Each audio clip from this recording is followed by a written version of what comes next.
नमस्ते दोस्तों, तो आज आपको एक बड़ी ही अचंभित एवं अनोखी कहानी सुनाऊंगा जिसमें आपको कुछ अनसुनी एवं रहस्यमय बातें बताई जाएगी। तो आइए जानते हैं कुछ खतरनाक रहस्यमय कहानियां। तो कृपा करके वीडियो पूरी देखें ताकि आपको भी धर्म के प्रति रहस्यमय बातें की ज्ञान हो तथा इससे भी खतरनाक रहस्य जानने के लिए अभी इस चैनल को सब्सक्राइब करें ताकि और भी रहस्यमय कहानी सबसे पहले आप तक पहुँचे। धन्यवाद। तो आइए जानते हैं राजस्थान के रेगिस्तान के बीच एक सूखा गांव धरनपुर के मंदिर का रहस्य।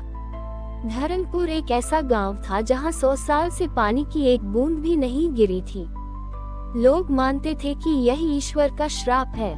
गांव के बीचों बीच एक सूखा कुआं था जिसके चारों ओर पत्थर की बनी एक परती मंदिर था, नीर मंदिर। लेकिन कोई भी वहां जाने की हिम्मत नहीं करता क्योंकि माना जाता था कि उस मंदिर के नीचे 7 रहस्यमयी सीढ़ियां हैं जो सिर्फ उस व्यक्ति को दिखाई देती हैं जिसे देवता ने चुना हो।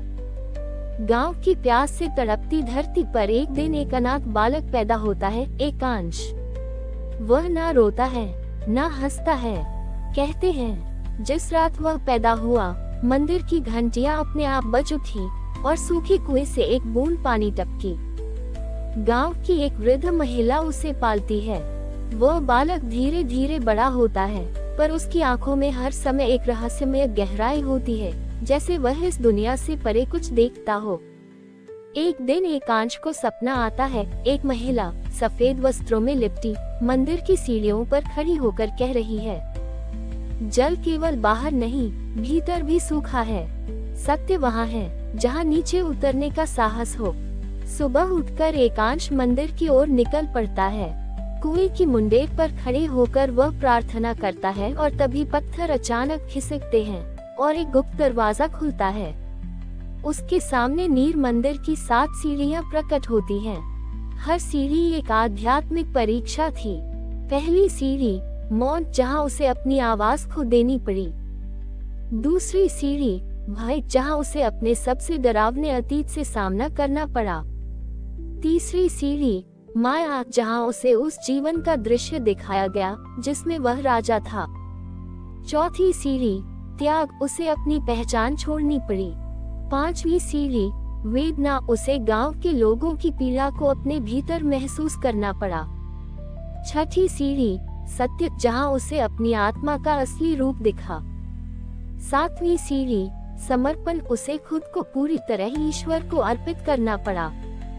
जब वह 7वीं सीढ़ी पर पहुंचा, वहां एक शिवलिंग था और उसके ऊपर एक जल की बूंद झूल रही थी, न गिरती थी न सूखती थी। एकांश जैसे ही शिवलिंग के सामने नतमस्तक होता है, वह बूंद नीचे गिरती है और एक तेज प्रकाश फैलता है। उसके भीतर से एक स्वर आता है, जिसने स्वयं को खो दिया वही जगत को जल दे सकता है। उसी क्षण गांव में 100 सालों बाद बारिश होती है। रेगिस्तान में नदियां बहने लगती हैं। एकांश कभी वापस नहीं आता, पर मंदिर की सीढ़ियां अब हर किसी को दिखती हैं। लेकिन केवल वही नीचे जा सकता है जो अपने भीतर उतरने को तैयार हो। गांव अब नीरपुर कहलाता है, एक ऐसा स्थान जहां आस्था और आत्मा दोनों को जल मिलता है। जब बारिश होती है और गांव खुशियां मनाने लगता है, उसी रात मंदिर की घंटियां फिर से अपने आप बज उठती हैं। पर इस बार मंदिर के नीचे की 7 सीढ़ियां गायब हो जाती हैं। गांव वाले हैरान रह जाते हैं। कुछ दिन बाद एक वृद्ध साधु गांव में आता है। उसके गले में एक अजीब सी चाबी लटक रही होती है। वह पूछता है, यहाँ कोई एकांश नाम का बालक था क्या? गांव वाले उसे बताते हैं कि एकांश ही वो चमत्कारी बालक था जिसने बारिश लाई। साधु हंसता है लेकिन उदासी से और कहता है, असल में एक मनुष्य नहीं था, वह तो स्वयं नीरदेव थे, जल के देवता, जिन्होंने मनुष्य रूप में जन्म लिया था क्योंकि मानवों ने जल का अपमान किया था। यह उनका अंतिम अवतार था। साधु बताता है कि नीर मंदिर ईश्वर द्वारा बनाया गया था और वह केवल तब जागृत होता है जब पृथ्वी के 4 तत्वों में से एक संकट में हो। इस बार पानी संकट में था। एकांश उसी संकट को संतुलित करने के लिए भेजे गए थे। साधु एक और रहस्य खोलता है। अब अगला तत्व संकट में आएगा, वायु। और अगला अवतार श्वास के रूप में जन्म लेगा। 7 नई सीढ़ियां बनेंगी, लेकिन इस बार दूसरी जगह, दूसरी परीक्षा और एक और रहस्य छिपा होगा। गांव की वृद्ध महिला को अचानक याद आता है, जब एकांश पैदा हुआ था, उस रात आसमान में एक 5वां तारा चमका था, जो अब धीरे धीरे लाल हो रहा है। वह कहती है, क्या अगला संकट जीवन का अंत होगा? ब्रह्मांड की उत्पत्ति से पूर्व केवल नाद था, वह दिव्य ध्वनि जिससे आकाश, वायु, अग्नि, जल और पृथ्वी की रचना हुई। 5 तत्वों में से 4, जल, नीर, वायु, श्वास, अग्नि, ज्योति और पृथ्वी, मूल की जीवन को धारण करते हैं। जब ये असंतुलित हो जाते हैं, तब स्वयं परब्रह्म किसी एक तत्व के रूप में अवतार लेता है। कलियुग में पहली बार जल का संतुलन टूटा। जब मनुष्य ने नदियों को गंदा किया, समुद्रों को खोखला किया और जल को व्यापार बना लिया, तब वरुण देव ने ब्रह्मा से कहा, अब जल नहीं बहेगा जब तक मनुष्य अपने भीतर की प्यास को न समझे। ब्रह्मा ने तब नीर तत्व को धरती पर भेजा, एक बालक के रूप में, जिसे लोग एकांश नाम से जानेंगे। धरमपुर गांव, जहां 100 वर्षों से वर्षा नहीं हुई थी, वहीं एक दिन आकाश में 4 रंगों की बिजली चमकी और धरती की पथरीली मिट्टी पर एक महिला को एक बालक रोता मिला। उसके रोते ही आकाश में नमी आ गई और मंदिर की घंटियां बिना छुए बजने लगी। उस रात बुजुर्गों ने स्वप्न में एक वाक्य सुना, जब सब सीढ़ियां पार होंगी तब प्यास बुझेगी। एकांश जैसे जैसे बड़ा होता गया, उसके भीतर एक आत्मिक शक्ति प्रकट होती गई। अंततः वह नीर मंदिर के रहस्य के पास पहुंचता है। नीचे उतरने पर उसे 7 परीक्षाएं दी जाती हैं। हर परीक्षा एक वेदांत से जुड़ी होती है। मौन उपदेश, आत्मा की पहली भाषा मौन है। भय, अभय तत्व, भय को जीतने से पहले उसे स्वीकारना होता है। माया, वैराग्य, बोध, संसार की भव्यता का त्याग ही ब्रह्म की ओर पहला कदम है। त्याग योग, जो कुछ है सब त्याग दो, तभी सब मिलेगा। वेदना, करुणा तत्व, जब तक दूसरों की पीड़ा को स्वयं न जियो, तुम ईश्वर के योग्य नहीं। सत्य, ज्ञान, बोध, सत्य कई रूप में आता है, पर स्वयं में ही स्थित होता है। समर्पण, पूर्ण आत्मसमर्पण, ब्रह्म से एक होने के लिए मैं को मिटाना होता है। हर सीढ़ी पार करते ही एकांश की देह से प्रकाश निकलता है और 7वीं सीढ़ी पर पहुंचते ही वह नीर देव के वास्तविक रूप में प्रकट होता है। उसके शिवलिंग को जल अर्पित करते ही बारिश होती है। गांव हर्ष से भर जाता है, पर तभी आकाशवाणी होती है, ये पहला संतुलन था, पर अब अगला तत्व रो रहा है, वायु। श्वास भी अब विष बन चुकी है, अगला अवतार आ रहा है, पर यह युद्ध बाहरी नहीं, भीतरी होगा। राजस्थान से हजारों मील दूर हिमालय की घाटी में एक नवजात बालक जन्म लेता है।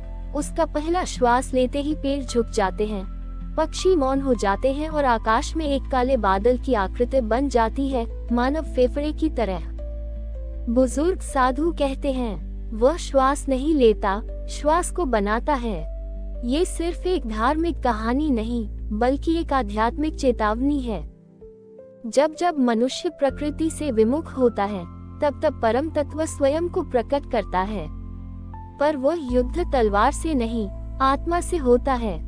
जल के संतुलन के बाद ब्रह्मांड में कुछ समय के लिए शांति छा गई, लेकिन बहुत जल्द एक नया संकट उभरा। वायु प्रदूषित होने लगी, प्राणवायु जहरीली हो गई और मनुष्य सांस लेने में भी असमर्थ होने लगा। ब्रह्मा ने देवताओं की सभा बुलाई। वहां वायुदेव ने रोते हुए कहा, मुझे देवता कहा गया, पर अब मुझसे ही मृत्यु की गंध आती है, मैं नहीं जी सकता। ब्रह्मा ने कहा, तुम्हारा तत्व कलियुग के गर्भ में जा चुका है, उसे वापस लाने के लिए तुम्हारा अवतार लेना आवश्यक है। हिमालय के एक अत्यंत निर्जन क्षेत्र त्रिशूल घाटी में एक महिला एक बर्फीली तूफान के बीच एक बालक को जन्म देती है, हिम।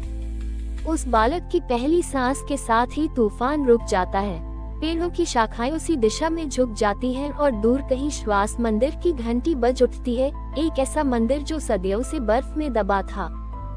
बालक का शरीर सामान्य नहीं था, उसकी धड़कन हवा की तरह चलती थी, धीमी, शांत पर गहराई लिए हुए। एक तपस्वी ऋषि अनुग्रह को स्वप्न आता है। श्वास मंदिर फिर से खुलेगा, पर वह केवल तब जब कोई भीतर की हवा को पहचान ले।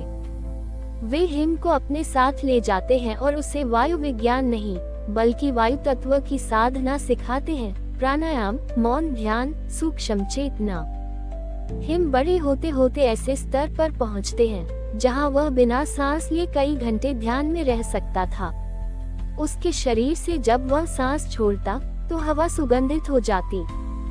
एक दिन हिम को आकाशवाणी होती है, तुम्हें श्वास मंदिर की 7 सीढ़ियां पार करनी होंगी, ये सांस की गहराइयों से जुड़ी होंगी। प्रथम सीढ़ी प्रारंभिक प्राण, सांस के आने और जाने को पूर्णता से देखना। द्वितीय सीढ़ी श्वास का भार, उस व्यक्ति की सांस लेना जो अब सांस नहीं ले सकता। तृतीय सीढ़ी चित्त की हवा, अपने मन को इतना शांत करना कि एक पत्ता हिले तो सुनाई दे। चतुर्थ सीढ़ी मौन का स्पंदन, बिना बोले संवाद करना हवा के कंपन से।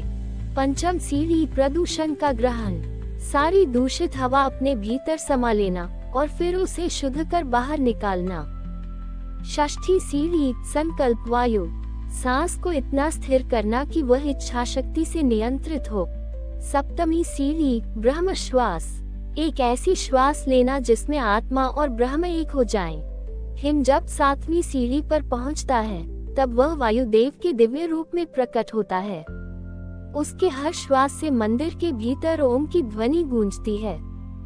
हिम जैसे ही बाहर आता है, हवा में से जहरीले कण विलीन होने लगते हैं। मनुष्यों की सांसें लंबी और गहरी हो जाती हैं। ऋषि अनुग्रह सबको बताते हैं, अब वायु का संतुलन आ गया है, पर अगली बार अग्नि जागेगी और वह क्रोधित होगी। एक बालिका दक्षिण भारत के एक गांव में अग्नि के बीच जलकर भी जीवित बचती है। उसकी आंखों में अग्नि नृत्य करती है। उसका नाम है ज्योति और यह है तीसरे तत्व अग्नि की अवतार की शुरुआत। 4 तत्व, 4 अवतार, 4 मंदिर और एक गूढ़ सत्य। जब चौथा मंदिर खुलेगा तब पंचमहाभूत एक होकर ब्रह्म को प्रकट करेंगे और फिर निर्णय होगा सृष्टि बचेगी या नया ब्रह्मांड रचेगा। हमारी और भी आध्यात्मिक एवं अनोखी कहानियाँ देखने के लिए हमारे चैनल पर जाएं तथा धार्मिक एवं पौराणिक और भी रोचक भरी कहानियाँ हमारे चैनल पर है। कृपया जाके देखें तथा हमारे चैनल को सब्सक्राइब करके रखें तथा वीडियो अच्छा लगे तो लाइक जरूर करें। धन्यवाद।